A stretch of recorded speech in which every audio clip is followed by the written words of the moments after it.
Welcome everyone. Little awkward, our first podcast. We got Lou here, my partner, Josh, GM of Worldwide Course, and we got Kevin Kohen here with us from Quality Marine. Everyone bear with us. It's our first podcast. Let's get this going. So where do we start, Kevin? How we got to meet you, buddy? Boy, how did we meet? I think I met Josh at first, didn't I? Yeah, I think so. You built a relationship with Josh, but I met you back in maybe 2014, I think, in Denver, I want to say. Okay, yeah. I remember walking by your booth. You guys had one in the middle aisle. We had a little conversation. Yeah. You were a little hard to get a hold of. I remember I was like, talk to Kevin. He'll be a speaker at Reef Palooa. And you were like, let me go talk to him. Yeah, but it wasn't so easy. Yeah, it wasn't so easy, So back then you were running Yes, Aquaria. I was running live Aquaria. Yeah, and it's a highly competitive space, right? We were both in the retail space selling to direct to consumer. So Yes. yeah. So there was competition in different worlds. Absolutely. We appreciate that. Fair. Absolutely. Yeah, being in the same field with live Aquaria says a lot.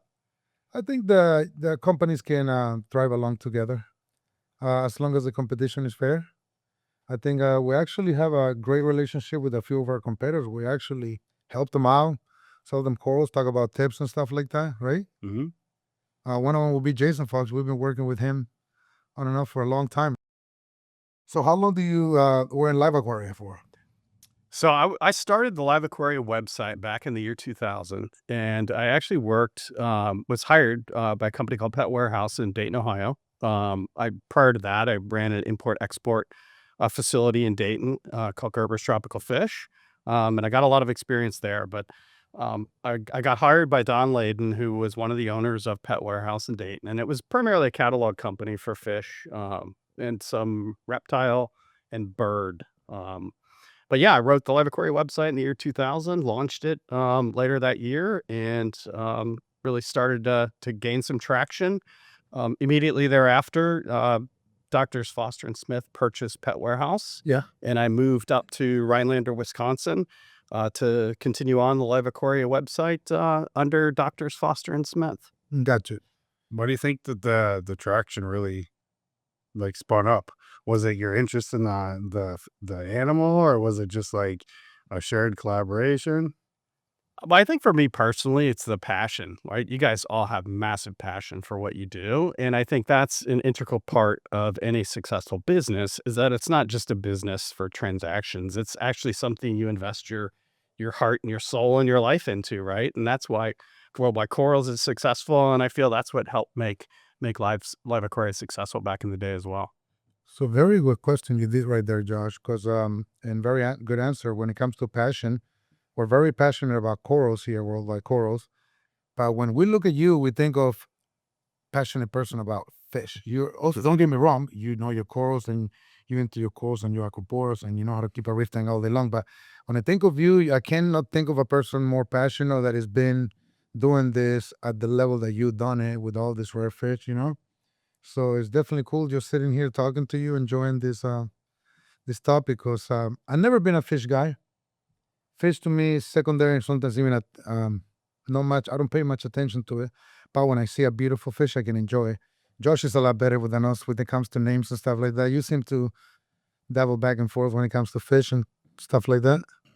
I like the fish. I mean, I feel like they're an integral part of the reef tank, but I mean, I'm definitely more coral. I'm more coral than I'm fish, but I've always looked up to you, Kevin, for a long time when it comes to fish. So Wow. Thank you. Yeah, trailblazer for sure, the industry. And, we looked up to you for a long time. We still do. So you got to pick out a favorite fish throughout the years. What's your favorite fish? That's a good question, because I love many different varieties or types or genus of fish, but I think the most compelling for me is, and my favorite fish is Anapsis femininus, so the blue striped tamarin wrasse. And the reason for that is, to me, aquarium fish, if you provide the right habitat for the fish that you're trying to keep, you can be incredibly successful, even with fish that maybe don't ship well or have unique feeding requirements or a little bit harder to keep, so to speak, than kind of the traditional fish that are available in the trade. So that sense of exploration and that sense of, learning more about the animal and its behavior and its needs and trying to provide that habitat to ensure that fish's success is really what fuels my fire, so to speak, for fish keeping. Yeah. Fish keeping is a big responsibility. I mean, at the end of the day, you're taking care of animals, and it's a big undertaking, especially if you don't do it right. Absolutely. I started aquarium keeping when I was 6 years old. And back then this was in, when I was 6, it was in the late 70s. It was interesting because Pier 1 Imports used to sell fish back in the day. Wow. Yeah, it was, Wow. so, That's news to me. exactly. So that's what, when my mom would go into Pier 1 Imports and my eyes would light up and I'd see a rope fish or something really, really cool. Of course, I had to have an aquarium. So I actually had my first marine aquarium when I was 13 years old. And that was when reef keeping was not even in the United States yet. We had bleached corals and we had undergravel filters that were driven by air stones. And it was kind of the early days of kind of like, what's next? What can I learn next? And for me, again, that's what completely fueled my fire and my passion for where I am today still. Great story. I think the hobby wouldn't have grown so fast if it wasn't for the internet, because it seems like early 2000s, once Reef Central was just exploding, talking about year 2002, 2003, 2004, Reef Central was just on its peak back then. And the amount of information that it was being shared, it was just tremendous. Obviously, it's pretty obvious big because of the internet. But I think the hobby just advanced tremendously on those years.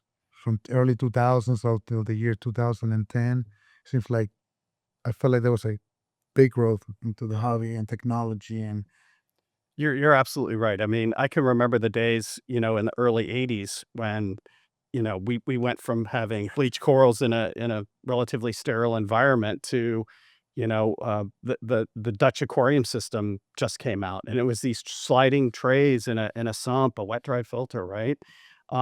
It was completely unique. John Burleson brought in actinic 03 lighting, the fluorescent lighting, into the trade. And I was fortunate enough to be in Ohio, where in Dayton, where I lived, there was a huge culture for aquarium keeping, primarily around African cichlids and guppies and things like that. But we had a great marine store where I had worked at through high school and college. And then, we also had in Columbus, Ohio, a store called Byerly's, and they were the first people to import Dupla into the United States. And it was really cool. The whole bio ball, the Dupla blue bio ball, that was in, I think, 1985. And it was cool to see like sodium vapor lights on a freshwater tank and these, metal halides coming around. And it was like unexplored territory for all of us. And it was, to me, that was the most exciting time in the marine aquarium industry. But that exactly led into Reef Central in the year 2000 and that really propelling the industry forward through really great resources for end consumers to be able to go to and learn and be successful a lot quicker than trying to read books. Yeah. yes, that's what it was definitely at the speed that everything was transferred. Go ahead, Lou. Oh, no, I was going to say, I remember, I never really knew about forums until you showed me Reef Central. That was my first exposure to any forum. Yeah. It was pretty nuts. I mean, Vic would get in there and kind of like go in there and Get fire up. get fired up about stuff. And we met a lot of people through the Rev from Yeah. Reef to Reef. And A lot of people, huge, a bunch of people we met, a bunch of people from California. It was a good way to, it was social media before it was social media, if you think about it. Right? Absolutely. Yeah. I mean, again, we went from reading books, like some of the great ones right there in your show, Well, yeah, I think which I'm a huge book collector, by the way, for marine fish. we're just talking about that. actually. Exactly. But yeah, when Reef Central and forums like that started to raise up and gain popularity, I think it helped a lot of hobbyists, like I said, go there and learn and be a lot more successful quickly with marine aquarium keeping than in years past. Yeah. Well, the internet's the expediter of information in general. The fact that you can get on your phone now and just pull it out of your pocket and look up any answer, regardless right or wrong. I mean, before you didn't know right or wrong answer, you were asking the next person who you thought might know the answer best. Yeah, I think the difference there is folks like you who actually you prove yourself with the corals you grow here and your methodologies that you employ. It's like you can read things on the internet, or you can actually go to Worldwide Corals and see how it's done in person, which is really cool. yeah, I think that's why there's always going to be a need for the local fish store. The internet's great, but I mean, that had a personal touch when you walk into a store and talk to your favorite fish person and get advice and kind of talk shop. You know, that's a lost art. You know, that's what a lot of people get out of trade shows like Reef Palooa, you know, getting there and talking about their hobby and things they love about the hobby, interacting with like-minded people, stuff like that. Well, it's important. I mean, the one thing that we have going for us here is we have a lot of display tanks, and most of the time they look really good, right? And when you walk into a fish store and all you see is algae and sick-looking fish and corals that are just kind of wretched, it's not a big vote of confidence. But then you walk in here, and I'm not patting us on the back per se, but you gotta feel kind of confident in the answers that you're going to get. Kind of like the energy that you feel with the place too. Yeah, I think it's important. If you can walk into a store and the display tanks look really good. Well, it's your resume. I mean, our resume is on display almost 365 days a year. We close 3 days out of the year, so almost every day of the year we're on display, and that's our resume. I mean, really want to talk when you see the products of what we produce. As far as like what we can do with the aquarium. Absolutely. I mean, myself coming in here, I'm inspired to set up an acro tank again. So thanks for that. First off. Hey, you know where to get them. Be careful what you wish for. Me and Josh, we keep going down that rabbit hole, I was just pointing to Josh. I say, every time before wrap, we get everything nice and neat. We always keep everything nice and neat, but it's always something that happens. So Josh, literally 10 minutes ago before we walked in here into the podcast room, I go, Josh, check this out. I got this table in Aquapura, half green, half blue. No kidding. Like, it's looking beautiful. True airflow. True airflow was just taking off, and it's receding from one side today. Just now. I mean, literally, as I show you the tank, it's like, and I looked at Josh, I go, welcome to wrap. Only when it's on display with a million people. It's like, I couldn't done it last week or the week after. It's like, it's Murphy's Law. It happens. We used to give tours at Live Aquaria, and we do this infrequently throughout the year, and it was inevitable that something would happen before the tour. And I'll never forget a time, we used to take 55-gallon trash cans that, brute trash cans that had rollers on the bottom. And I remember one of my staff, unfortunately, was pushing that barrel and tipped it down, spilled 50 gallons of water down between one of our two coral rows. no. And it was literally 5 minutes before people were going to walk in. And, so I get it. It's always a challenge when you're put on the spot to do something. That story sounds familiar. The 55-gallon drum being dropped at Palooza a few years ago. Yeah, I think we talked about that. It's like, I've done it. I'm sure everybody's done it here, right? You definitely learn, never push a barrel forward, always pull it. Yeah, if one thing you should get from this podcast today, always pull it. There you go. So, Those trash cans, yeah. talking about dying corals on the aquarium, since we're just talking about that aquaboard, one thing that I have come to learn, everybody's got a few hundred different pieces of corals in the aquarium. Not everyone, but the vast majority of people. I'm sure you look at that little tank and you see 60, 80 pieces of coral easy, So what happens is we see 1 or 2 pieces that are not opening. We put all of our concentration into that. Everything's not doing good. I feel like we just have to accept the fact that we're never going to keep everything 100% alive. As long as you got 90, 95% of your tank driving, I think you should be okay with that. It's really good, actually, yeah. Yeah, it's, speaking of the topic of corals receding or having problems sometimes, it's what I find interesting is I always had this conversation with Sanjay, Dr. Sanjay Yoshi, about in the springtime, we would always see, some corals, either the corals that I had in my 300-gallon acro tank or some of his corals, they just RTN for absolutely no reason. And is it pollen in the air? Is it, the change of season? Is it barometric pressure? Like what is actually causing that to happen? Like clockwork, huh? Yeah, it was every single year. Wow. It's pretty interesting. We seem to be noticing sometimes just random stuff. I mean, the problem is not what you know, it's what you don't know.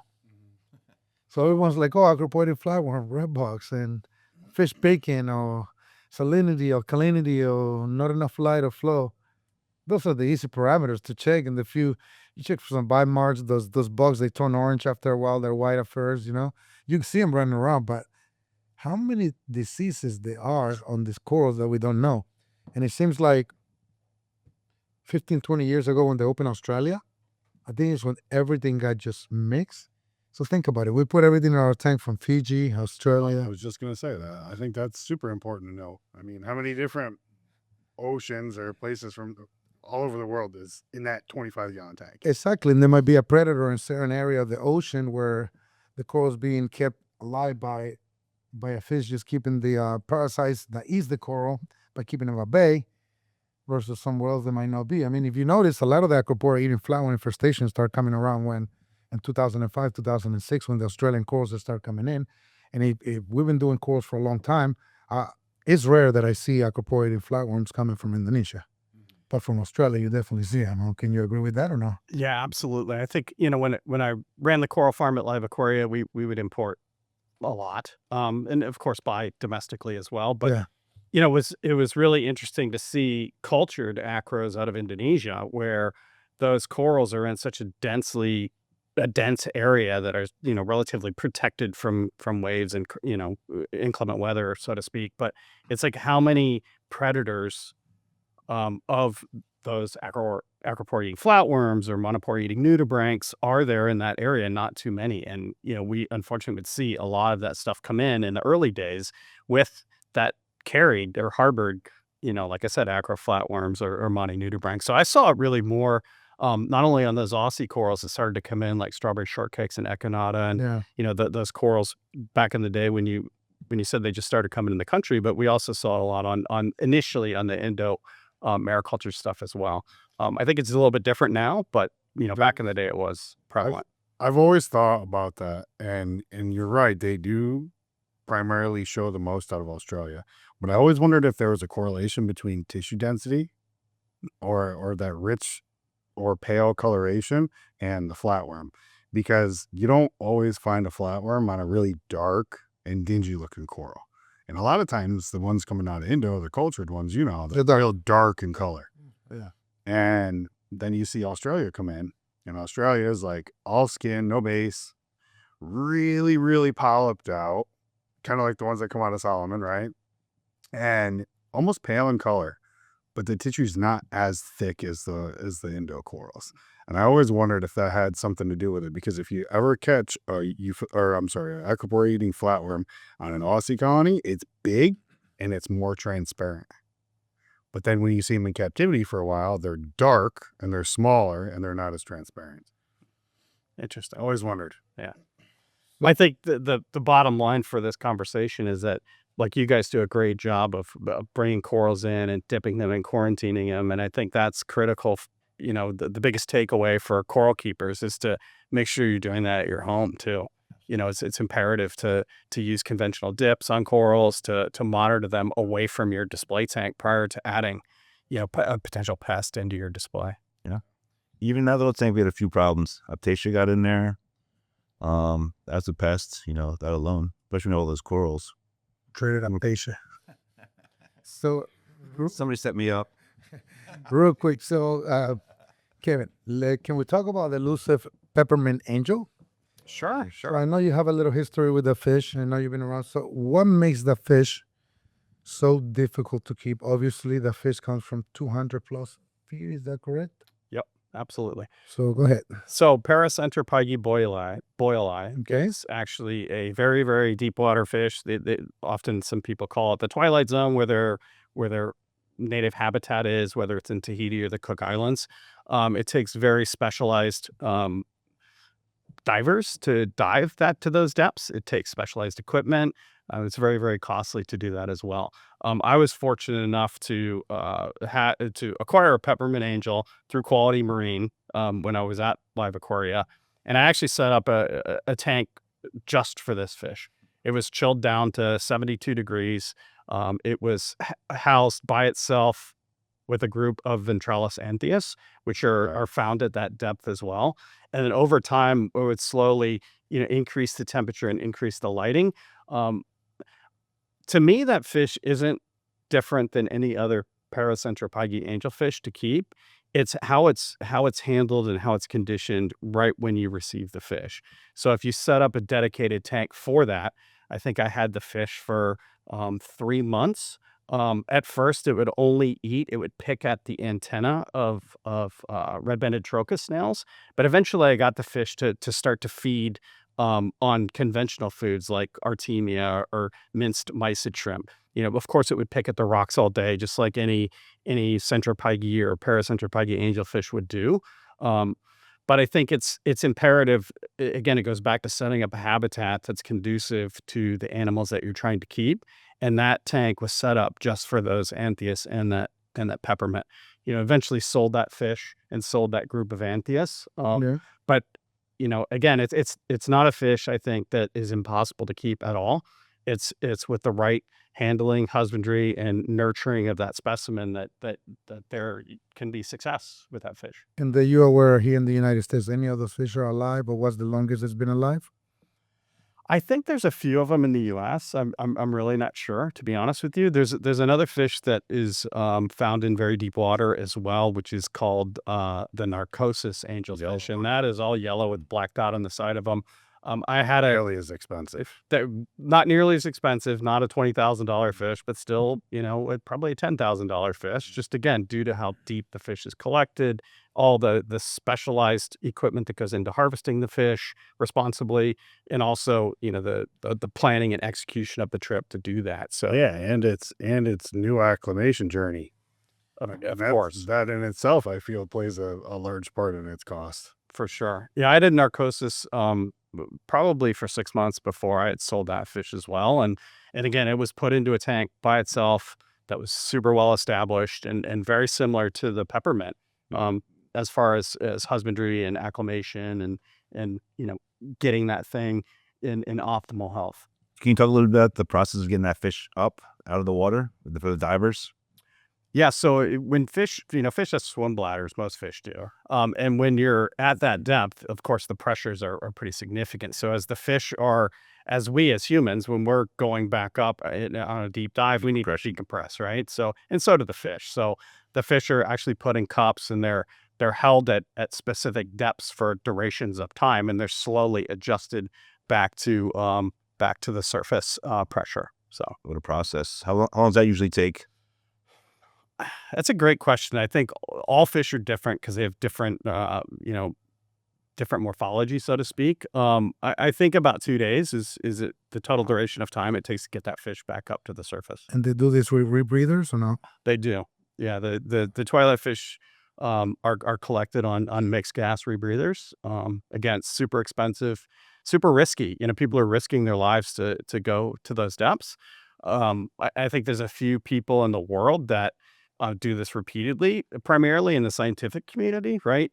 I love seeing new fish get recognized as down to the species level and so forth. When I was a kid, I wanted to be an ichthyologist. I used to memorize scientific names and Burgess's Atlas, right? I mean, it's total hardcore fish geek, but that keeps to fuel my fire as well when you see new species enter the trade or being recognized through ichthyologists in the scientific community. It's exciting for sure. So something that I wanted to bring up, Casper. So Casper's been with us. Well, for those of you guys are watching, Casper is our leucistic tang, 100% white. Fish has been with us from August of 2010. It's for Magna, right? Yeah, just before mine in Orlando, and that was the year. Yeah. So that fish has been with us for 15 years. It has not, it changed 2 or 3 time zones. 2 times. 2 times? 2 times. First time, He looked like a pyramid butterfly the one time. yeah. First time, fish turned maybe 20% of his whole belly, 20% of his whole body turned yellow. Part of his tail started turning yellow. And within a few weeks, went back to white. Do you remember that? Yeah. Wow. I wasn't happy. I was very stressed. I remember Yeah. So- So yellow tank at one point. So Jake, rest in peace. Jake actually recorded that fish a few times, and you can see some of the pictures that he posted before and after. And that fish, the second time around, it must have been a year or so, 2 years later, something along those lines. The first time it lasted for a year. It did that long? Yeah, I don't remember all the details, but I know it was stressful enough. And the second time, the fish turned 60% yellow. Mm-hmm. And he went back to 100% white, and it's never done it again. So when we moved here in 2019, he still had yellow on the bottom of it. A little bit. You remember that? Yes, he did. Pictures of that. Yeah. Yeah. So, not that you have the answer, but you're a fish guy. Have you ever experienced anything like this with any leucistic fish, anyone that you've seen being in captivity as long as Casper? I mean, it seems to be like the longest one in captivity. Yeah, I mean, I've never personally had an all white yellow tang. Yeah. But I have seen other genus and species of fish that either are axanthic, that lack that yellow coloration, which makes them white like that. I've seen fish turn back to normal colorations, and then also on the reverse, I think Matt Wandell relayed this information through an article that he had written about some of the fish that he's taking care of at public aquariums have actually turned axanthic. So like a sailfin tang, for example, was a traditional looking tang, sailfin tang, that actually turned, blotchy or white. So yeah, I don't know the specifics behind it of why that is, whether it's in their genetics or if it's an environmental condition that's actually, exacerbating that either lack of color or the color. So that's a great question. I'd love to know the answer of. To my knowledge, and this is as far as I know about it, but leucism is common in birds and reptiles. And you see, as a matter of fact, just down the street at Gatorland, they have 2 leucistic gators. Amazing. And when you talk about environmental conditions, that's something that they focus really heavily on there, because they can turn orange based on the water quality. So that I would assume that's a condition from the exterior, right? It's being affected from the outside. But I mean, I definitely think that there's something to that, because leucism is loosely defined by the body's loss of the mechanism controlling that coloration, which is why it has colors in its eyes, which is why ours can change. Yeah. But that being said, is it dietary? Is it stress related? Is it whatever? Is it a phase that it has to go through? Who knows? Yeah, I definitely think it's environmental, something to do with it. Well, talking about Casper, we were talking about the display tanks earlier. And we were talking about how important to, along those lines, to get people into the hobby. I think having Casper is a mascot for us, and people literally come and ask us for the fish to come see it. Yeah. And I think it's important to get the little ones, to get them into the hobby, to get other people into the hobby. I feel like it's all of our jobs to figure out how to expose more people to this hobby, because it's a beautiful hobby. Sometimes it gets a bad rep because people think that we're just pulling corals out of the ocean nonstop. And things have changed so much in the past 25 years when it comes to aquaculture, at home fish. Who would have thought? You guys are Aquarium Marine, you guys are aquaculture in tanks, clownfish, many other fish. Rails by the thousands. Absolutely. Yeah, it's definitely the future of the hobby. I think aquaculture has its place in the marine aquarium trade. Absolutely. I think it's also important to recognize, other countries that are relying on their resource in a responsible way to protect that resource and help continue the trade move forward. It's important to replenish brood stocking aquaculture programs, and without wild harvested animals, then that's going to go by the wayside as well. So, I think aquaculture has its merits and its place in the marine aquarium industry. Absolutely. We are leaning forward into this with a significant amount of capital investment into our demersal and pelagic aquaculture lab in Quality Marine in Los Angeles. We feel that there's ample opportunity for us to, purple tang is a great example. Certain times of the year, they're out of season and you can't get that fish. So how can you get it? Through aquaculture. And that's why we chose to start with aquaculturing the purple tang itself. Yeah. So we're very proud to say that we're about 80% plus aquaculture here at Worldwide Soros now. Closer to 85. Yeah. So we don't, it's just the amount of display tanks that we have is pretty large at this point. I just lost count. It's got to be well over the 10,000 mark at this point as far as like display tank, or somewhere around that range. And Gallons, you're saying? yeah, gallons. Yeah. Sorry. I'll go a little fast. You guys know me. So yeah, we take pride of that. And I think it's important, like I was saying earlier, to get people into the hobby. I think we do need forums like Reef Central. We do need Instagram, people posting their aquariums. Well, I'd like to talk to that if I can for Yeah. a second. So we see a lot of people come from some sort of marine science background. They come here, they want to get a job, and then they leave and they go to do something like research and they go to do something like restoration. These are like the destination places. This is the end game with their degree. And there's really no money in it.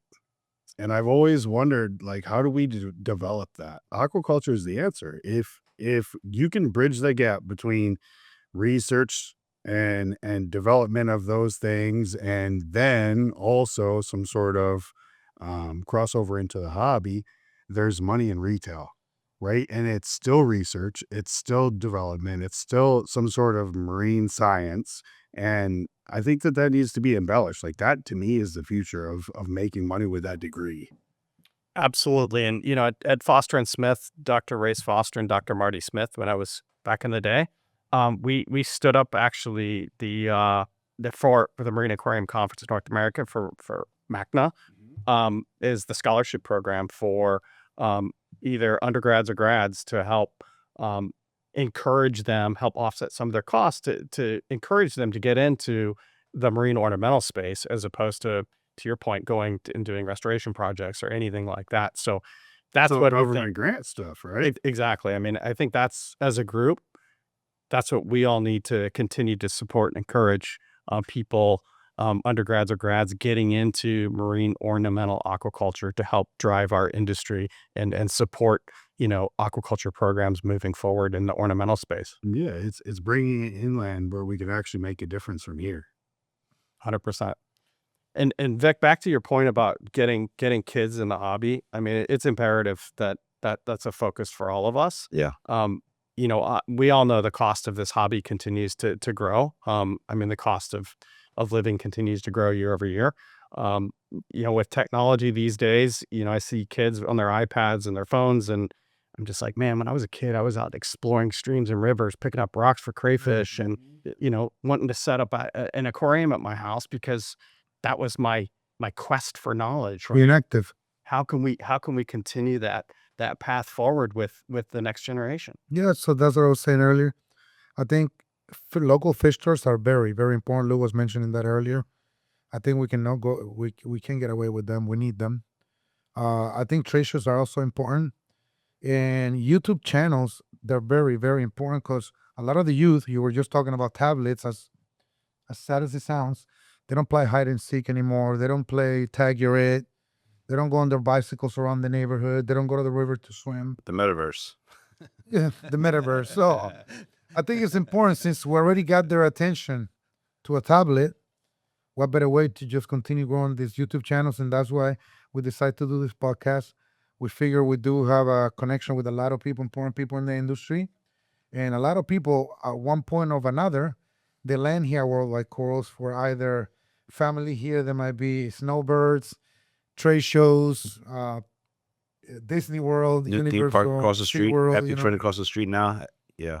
Yeah, so convention centers right Convention down the center, road. Disney. Convention centers is first or second, usually is constantly fighting with Vegas. So at one point or another, everyone lands in Orlando, and we figure, why not get this podcast room just to spread the love in the industry and the knowledge. I love it. One thing I'm going to touch base on before we run out of time is the way the hobby grade equipment has integrated into like science and research. We've noticed as we went through different aquariums throughout the U.S., the big major ones, a lot of them have like hobby grade equipment, and they're being successful with it and breeding corals. Yeah, that's what Judge was basically kind of saying. Like, I think the gap is starting to close, and it's starting to get closer between hobbyists and the academic industry, because there's a lot of things that you can get taught in school, I'm sure, but when it comes to keeping corals in the aquarium, you need to be working with them every single day in that environment, into the aquarium. And I feel like we get to learn a lot of things that we can teach them, and they the same way from them to us, So I think it's definitely important. Yeah. A little continuity in the hobby and the science behind it, That'd be nice to see more of that. Yeah, Absolutely. I think, back in the days in the 80s when reef keeping just started, really, I mean, it was a group of hobbyists in Europe that were actually, breaking new barriers and implementing new methodologies for keeping corals in a captive environment. And a lot of that stuff did transition to public aquariums and to academia. And I think we're still seeing that today. And with aquaculture, you're bringing it back around to the retail side, which is not so frowned upon now in the academic world. Good point. Yeah. Yeah. Let's keep an open mind to things. You know, the hobbyists are definitely developing a lot of things and methods and stuff like that to be successful with the corals. So, Kevin, you're here this weekend for Reef Palooa Orlando, right? Absolutely. It's a great show. I So, love it. yeah, we're super excited. So, there's not many trade shows left, and Orlando Reef Palooza seems to become one of the biggest trade shows of the year right now. And this one feels particularly special. Tons of international people are coming down. We got you here, a bunch of manufacturers already showing around. The floor plan's pretty large this year. We also, something different this year, there's 8 speakers, there's workshops going on. So we're starting to gear towards more educational stuff with the trade show and stuff like that. So that's something I'm sure you like to see. Absolutely. I mean, with MACNA, unfortunately going away, it's imperative that we pull together. You know, MACNA was traditionally an educationally focused conference. There were no transactions that happened. There's very few manufacturers. MACNA started in 1993 in Toronto. That was the first one.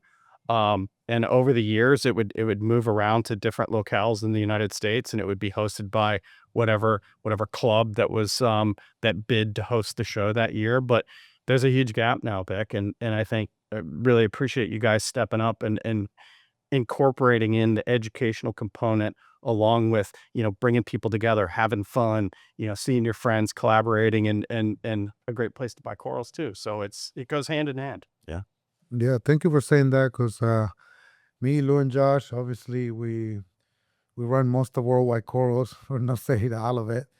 We go through a lot to put this trade show together, to get all these details done. You know, I mean, Lou just constantly working on that thing around the clock. Sometimes he doesn't even get much time left for Worldwide Corals, because we take pride in what we do. But it from the outside might seem easy, but we're really striving to grow the show, to grow the industry, to make it a place where we can all come and hang out and get to say hi. I mean, how cool is it to get to see you once or twice a year, get to talk about cars, get to talk about history, get to talk about fish, get to show you our tank, you know, get to drink a beer at the bar. I mean, it's the special time where you get to say hi to everyone. It feels special, you know? Absolutely. And that's what I love about the hobby. And as I would grow up through the years, and we develop rapport and create new friends, and you know, it's a great way to exchange information and, you know, just have fun. And that's what RAP is to me. Reef Palooza is to me, is a great place to come, have fun. Yeah, it's work, but it's I get to see all my friends and hang out with you guys and see your incredible display tanks in your store. So One thing was really cool about Magna is you remember them by the year because of the city.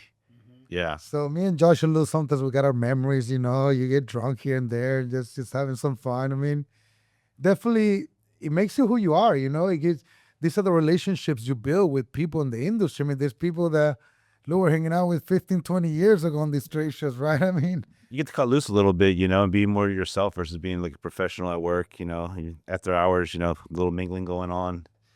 See the other side of people, but it's all good. Most of the time.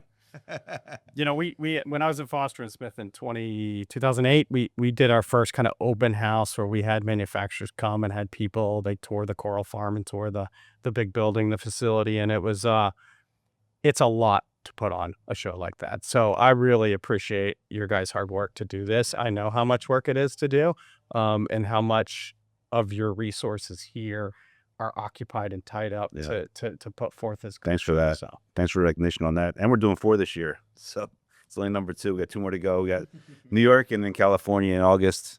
What's your first Reef Palooza memory? You've been to the California one even before we moved to Orlando, correct? yeah, I was just always overwhelmed. Just the amount of corals there and the amount of coral vendors. So got us too into it. I know people. Yeah, it was, and to see stuff that you know, it seems like regionally back in the day, you would see certain types of corals depending on where you travel. I used to go speak at aquarium clubs across the country, and it was like, wow, I've never seen that coral. And it's like, well, they're in everybody's tanks here. You know, now these shows have helped pull all that stuff together where we see so much more variety of corals that are available to the end consumer, which is awesome. So that's what, to answer your question, that's what I was most, you know, I guess, overjoyed about. So yeah, back at the fairgrounds, the OC fairgrounds. Yeah, Wow, those are the days. Those were the Orange County days. Fairgrounds, yeah. Yeah. One thing was cool about Magna, everybody used to release their new products and stuff like that. And I think it was a good time for manufacturers to just, they always held, they got something excited to try to show off. And I think with coral vendors, a lot of them, believe it or not, is the same thing. They hold their corals. Yeah. They you might have a coral that you might be out of stock, but you're holding it for 3 months just so it gets bigger and shiny, just to take it to the show. In reality, you can sell it today. Why wait 3 months? Because you want people to see what you're capable of doing. So it's something is cool. similar to that, right? I mean, you got to think about this. If you come to Reef Palooa, you're bringing your A game. So expect to see the best corals. I mean, I wouldn't think I'm going to say, oh, I'm not bringing my nice stuff to Reef Palooa. So you're going to see everybody's A game as you walk through the aisles on Saturday and Sunday. That's a cool part about it. They bring the heat for sure. One thing I like I've been noticing about Reef Palooa, you see a lot of beginner hobbyists. A lot, and that's good. So how do I know that? A lot of people are just constantly coming to talk to us. Hey, we love the YouTube channel, this and that. And a lot of times I say, hey, what got you to come in? How long you been in the hobby? And we pretty often hear, like, you got us into the hobby. Or I used to come to your store during COVID, or I've been in the hobby for 6 months. So I came from Miami. And That's pretty cool. I remember one of the kids that was here recently, I don't think he's still here, but he was like one of our original customers. He used to come with his dad back in the day. And he was really kind. He's growing up, he's in college, and he's worked here for a little while. Pretty cool to see. yeah, it's just crazy to see. I mean, Josh has been now with the company for close to 13 years. Wow. He was telling me the other day, I was on my late 20s. I just turned 40, Wow. So yeah, definitely. Time's flying. We're definitely not the new guys on the block anymore. I mean, people, I'm sure you remember this, Kevin. A lot of people didn't view us as something good from the industry in the beginning. We're trailblazing a lot of things: blue lights, coral fragment, coral naming, excitement, lots of loud marketing. Pushing the pendulum, that's why. Yeah. Yeah. But it changed the way a lot of people are doing a lot of the stuff that people were fighting to. There was sometimes someone's got to be the one that changes fashion. It took us a good 5 to 10 years for people to give us any type of respect, to realize that we weren't just some crazy young guys trying to buy a coral, just give it a wacky name and make a bunch of money and just leave and ruin the industry. So I'm glad you're here sitting with us, because it's cool to see how we're turning around and you see that we're genuinely trying to help the industry, and we don't do this just for money. Yeah, I mean, proof's in the pudding. You walk out there to all those display tanks, and to me, they're immaculate. I mean, I would take so much pride if that was my tank. Yeah. It's unreal. I mean, I think I did well at Live Aquaria having our 300-gallon show tank, but it's nothing like any of your tanks that you have. So talking about that, Josh, why don't you give us a final breakdown on what is it a crew looks like roughly to maintain all of those big display tanks? You can break it down better than I do. Just let me just roughly. You got to start with having a Skyler. Okay. If you don't have a Skyler, who's a machine, then it's not going to It happen. moves fast. Skyler moves faster than anybody here, and he covers more ground than anybody here. He's quick, that guy. Yeah, but he's super passionate about what he does. I mean, the farm team in general. You've got JW at the helm, who knows his corals. Yeah. He knows what needs to be done. He knows what kind of schedule he needs to follow. And then still produce for our big live sales and our website and Yeah. trade shows and so on and so forth. But to be fair, there's only really 3 people that focus on all those big displays. Joey, Yeah, Joey, Skyler, and JW. a little bit of Braxton no longer. Braxton does a little bit, but A little bit of Jesus. something about the bull. You're right. A little bit of Jesus. He helps with tank 10 and 11, which is the 3750 tanks on the back. But you're right. Mainly it's not that many, but these people literally are full time, and they don't have time to slow down. They literally don't come up for air. No. Yeah. So 2 of these tanks we dive in. Pentagon, they get inside of the Pentagon. We actually have a shower here in our facility. We have to, after they get all salty. But it's not an easy process. I mean, but It's just about rotating schedules, Skylar gets in the 4,000 once a week or twice a week, depending on the week. And sometimes it's just cleaning one, sometimes it's cleaning both, sometimes it's moving coral, sometimes it's not. And it's all about the focus for the day. Sometimes he does a water change, sometimes he doesn't, but it's all about time and energy, because they only have a total of 3,000 gallons of water to operate with to do water changes. So that 3,000 gallons moves around the entire shop for the entire week. So it's the timing of the water changes, is the glass cleaning, is the feeding of the fish, is the fragging corals, is the removing corals that they might not be doing well, gluing. Events that we have going on. It's the change about face. You know, it can happen at any point. I mean, let's just say you got to change the media on one of these tanks, custom reactor media. Somebody might be there for a few hours. They spend a day doing that. Well, sometime. We start about 6 o'clock or 5:30. I get that first text in the morning. Someone turned the alarm off, the JW alarm. It might as well just have people here 24 hours. Yeah, every night. When close enough. Good idea. I don't think people really understand what it takes to actually run this place. Or when I was at Live Aquaria, what it took to actually run the facility. And people would say, oh, why are your corals so expensive? And it's like, because if you want quality animals, that it's all the work and all the costs that go into producing and making those available to customers. And I guarantee those people you just mentioned that are taking care of those tanks have massive amount of passion behind them. And they are looking forward to coming into work every single day and can't wait to get here.